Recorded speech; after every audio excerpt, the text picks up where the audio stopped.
India TV9 news Maharashtra.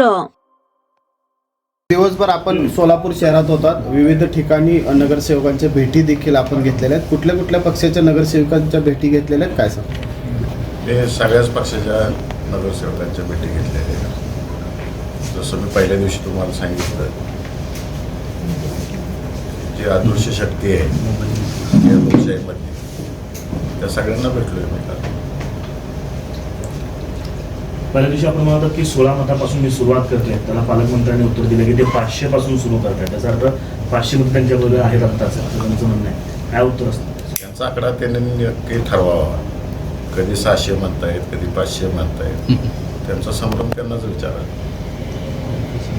खरं तर या सगळ्या प्रचाराची रणधुमाळी भाजप करताना आपल्याला पाहायला मिळते. अकलूजमध्ये सभा देखील त्यांच्या झाल्या. आपण राम सातपुते असतील, पालकमंत्री असतील, सातत्यानं आपल्यावर टीका करतायत.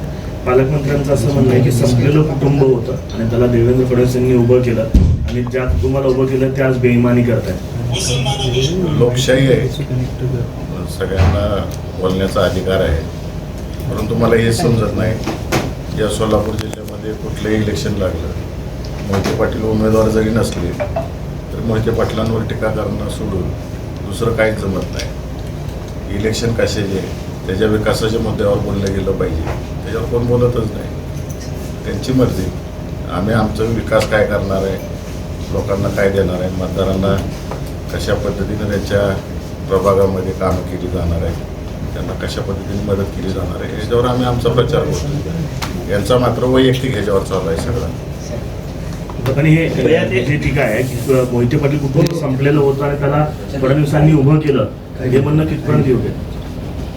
या सोलापूर जिल्ह्यातल्या जनतेनं आम्हाला उभं केलं, कुठं नेऊन ठेवायचं आहे ही जनताच ठरवायची. काळ बदलला आहे. आज कोतवाल पण नमस्कार करत नाही, राज्य गेलं पण थाट गेला नाही, अशा प्रकारची टीका पालकमंत्र्यांनी आपल्यावरती केलेली. मगाशीच सांगितलं मी तुम्हाला सगळ्यांना, इलेक्शन कशाचं आहे आणि कशावर टीका करत सुटले, या जिल्ह्याला काय देणार आहे त्याच्यावर कोण काय बोलतच नाही.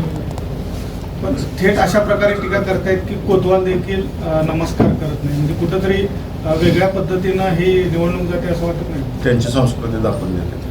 साहेब, काल राम सातपुते असं म्हणतात की एका सभेदरम्यान की हातात फोन घेऊन बसले होते ज्यावेळेस विड्रॉल करायचा शेवटचा दिवस होतो, की आम्हाला मुख्यमंत्र्यांचा फोन येईल, पालकमंत्र्यांचा फोन येईल, अशा अपेक्षेने बसले होते. अशा पद्धतीची टीका केलेली आहे तुमच्यावरती. तुम्ही पत्रकारांनी सगळीकडं प्रसारण दाखवलेलं आहे. आमच्या विरोधी पक्षातल्या नेते मंडळींचे संभाषण दाखवलेले आहे. त्यामुळं तुम्हीच क्रॉस व्हेरीफाय करा पालकमंत्र्यांचं स्टेटमेंट काय आणि जो कोण नाव घेतलं तुम्ही त्या व्यक्तीचं त्याचं स्टेटमेंट काय आहे. दोघांची विरुद्ध दिशेची स्टेटमेंट आहे. जयकुमार गोरे असं देखील म्हणाले की देवेंद्र फडणवीसांना ज्या कुटुंबाने दगा दिला त्यांना आम्ही धडा शिकवू, अशा पद्धतीचा पुढे मी माझ्या पक्षाचा प्रचार करतोय. माझ्या मतदारांना माझ्या जिल्ह्यात काय विकास होणार आहे हे सांगतोय. देवेंद्र फडणवीसांनी काय साथ दिली, काय तुम्हाला उभा करण्यासाठी काय प्रयत्न केले त्याच्याबद्दल सांगा ना. मी याच्यापूर्वी अनेक वेळा बोललेलो आहे आणि उघड उघड बोललेलं आहे. काय मदत केली जाहीरपणाने सांगितले नाही, ते जाहीर आभारही मानलेले. भैया, उत्तम जानकरांबाबत आपण म्हणाला होतात की घरातली भांडणं घरात मिटली का? घरातली भांडणं मी काय सांगू कशी मिटली आहे, काय मिटलं का नाही ते दिसेल तुम्हाला. राम सातपुते असं म्हणतात की यांना विधान परिषद निवडणूक लढवण्याची पुढं हिंमत नाही केली पाहिजे यांनी, यांना असं धडा शिकवलं. 4-4 वेळा संपलेल्या व्यक्तीवर मी बोलत नाही. तर पालकमंत्री काल भाषणामध्ये असंही म्हणाले की मी या जिल्ह्याचा पोस्टमॅन आहे आणि तुमच्या मदत घेतली मी मुख्यमंत्र्यांपर्यंत पोहोचवतो आणि तिथून जर मला आदेश आले की कार्यक्रम करायचा तर मी एखाद्याचा कार्यक्रमही करतो आणि कोणाचा कार्यक्रम लावायचा असेल तर त्याचा कार्यक्रमही लावतो.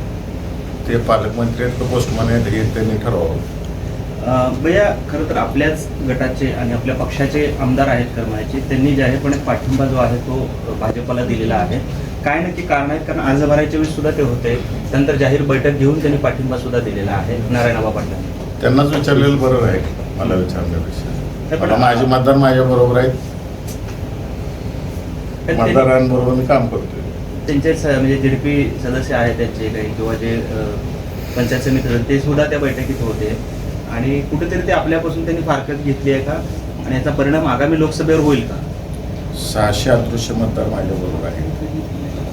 साहेब की राजेंद्र राऊत यांनी मध्यंतरी काही दिवस अगोदर DCC बँकेचा घोटाळा बाहेर काढला होता आणि त्याच्यामध्ये जे आहे की जे आत्ता भाजपमध्ये आलेले नेते आहेत आणि पूर्वी आपल्या पक्षात असतील किंवा अन्य पक्षातले जे नेते आहेत त्यांची नावं प्रामुख्याने होते. आता ते नेते भाजपमध्ये आहेत. या अदृश्य शक्ती हीच नेते तुमच्या पाठीमागे. माझे मतदार, माझ्या उमेदवारांचे मतदार हे अदृश्य शक्ती आहेत. आणि आम्ही कोणतेही विषय काढलेले नाहीत.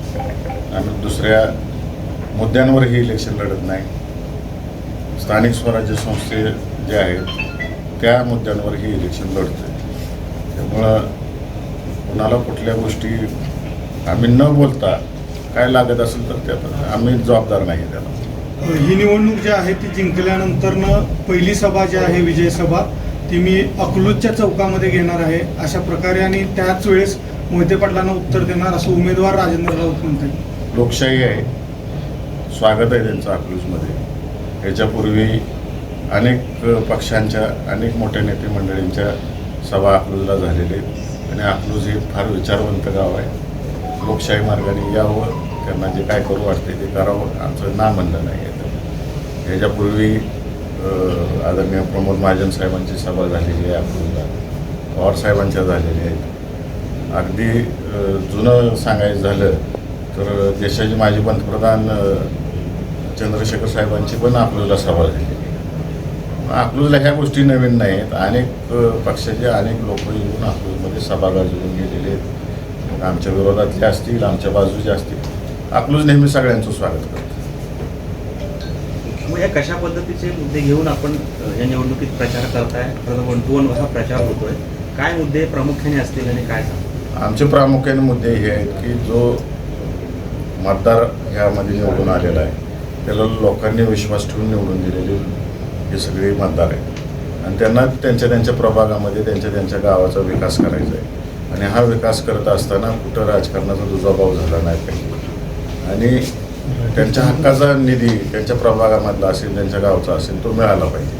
आणि तेच आम्ही प्रामुख्याने मुद्दे मांडतोय आणि मतदारांना आश्वासित करतो की आम्ही तुमच्या मागे खंबीरपणाने उभा राहू. भैया, खरं तर सुरुवातीला काँग्रेसने देखील अर्ज भरला होता आणि आपण देखील EV फॉर्मवर अर्ज भरला होता.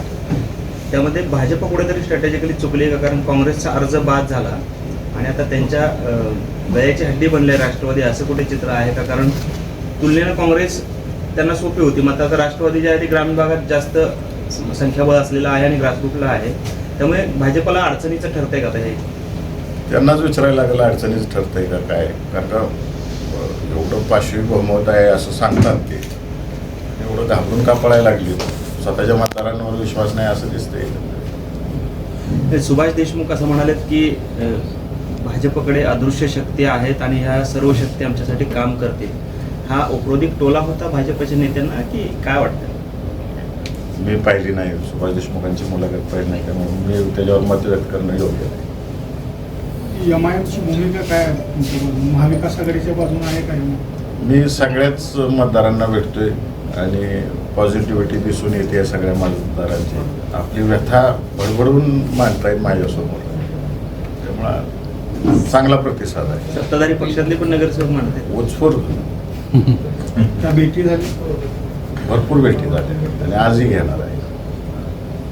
या कुठेतरी MIM पक्षाला तुम्हाला पाठिंबा मिळेल असं तुम्ही सांगितलं होतं, त्यासाठी त्यांची बैठक केली. त्या बैठकीनंतर काय तुमच्याशी बोलू? सगळ्यांबरोबर आमच्या सकारात्मक बैठकी चालू आहेत. सर्व पक्षातल्या नगरसेवकांबरोबर सकारात्मक बैठक होते आणि उत्स्फूर्त प्रतिसाद मिळतो.